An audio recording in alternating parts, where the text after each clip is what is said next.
Patay ang isang ama matapos mabundol ng isang truck bandang alas 7 ng gabi nitong Biyernes, Agosto 29 sa Barangay Maayong Tubig, Dawin, Negros Oriental. Kinilala ang biktima na si Ed, 58 anyos, residente ng lugar. Sa panayam ng Brigada News FM Dumaguete, sinabi ng driver ng truck na si Eme na siya ay nagmula sa Bayawan City. Ayon sa kanya, huli na nang mapansin niyang tumatawid si Ed dahilan upang ito ay mabundol. Nawalan umano siya ng kontrol sa manibela kaya't napunta sa kabilang linya at bumangga pa sa isang pampasaherong bus.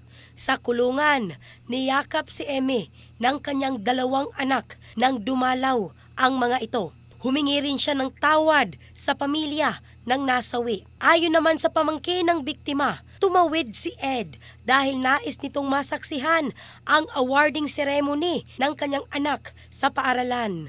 Naulila ni Ed ang 2 niyang anak. In the heart of changing lives, ako si Michelle Craste ng Brigada News Philippines, the Music and News Authority.